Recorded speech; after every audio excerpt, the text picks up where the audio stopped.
O iPhone 14 já foi lançado, os preços são ridiculamente elevados e acredito que não o deves comprar, mesmo que já estejas dentro do mundo da Apple. É normal quando se atinge a perfeição não se querer consertar o que não está partido. A Apple é conhecida por levar este mantra ao extremo, tendo mantido o mesmo design durante anos.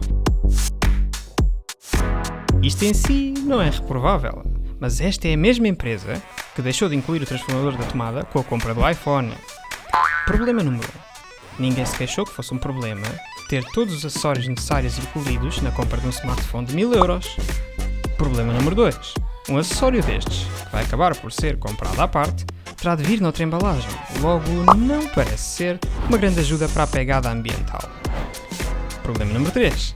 Esta é a mesma empresa que impediu que se pudesse usar o mesmo cabo em todos os dispositivos, a não adotar a entrada USB-C no iPhone, mesmo já o tendo feito no iPad.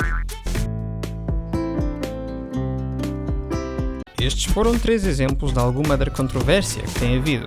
E atenção que eu adoro a Apple, mas há que ser crítico e objetivo. Vamos então conversar sobre estes 3 pontos essenciais. Se gostas de smartphones e tecnologia, subscreve ao canal. E, sem mais demoras, vamos ao primeiro tópico. A Apple não tem inovado da forma que fazia no passado. Atualmente limita-se a fazer melhorias incrementais na câmara, bateria, ecrã e processador.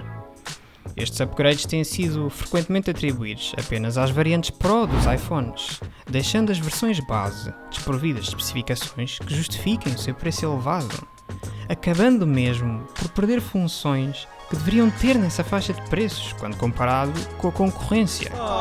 Este ano, a Apple decidiu excluir as versões não Pro de obterem o processador mais recente. Acredito falar por todos os consumidores quando digo que ao pagar mais de 1000 euros por um dispositivo, espero receber a tecnologia topo acabada de ser lançada, não a versão desenvolvida o ano passado. Por estas razões, o iPhone 14 pode ser maior que os iPhones anteriores em número, mas vais encontrar iPhones anteriores ao mesmo preço com melhores ecrãs, mais fluidos e com uma melhor experiência. A conexão satélite para emergências parece à primeira vista ser algo espetacular. Fazer conexões em locais sem rede móvel? Incrível, não é? Não é bem a verdade toda. Limitação número 1. Esta função requer que estejas a apontar o iPhone diretamente em linha com o satélite e as mensagens podem levar vários minutos a serem enviadas em caso de obstruções. Nada disto me parece muito prático, especialmente em caso de emergência, e não acredito que seja uma função que justifique os preços praticados. Limitação número 2. Este serviço só está disponível gratuitamente por apenas 2 anos. Quanto custará no futuro é uma questão que vamos ter de esperar para ver. O Always On Display e a Dynamic Island foram as 2 verdadeiras novidades. Foram as únicas partes que me cativaram e considero ambas implementações muito inteligentes de tecnologia que, tecnicamente, já existia. Acho que a Apple aqui se aproximou muito do que costumava ser e conseguiu reinventar algo e torná-lo melhor para o consumidor.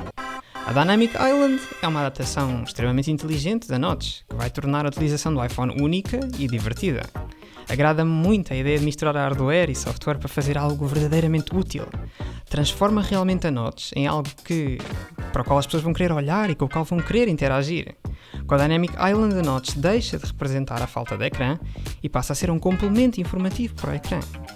E claro, permite também à Apple continuar a implementar a Face ID por mais anos, da mesma forma que o tem feito.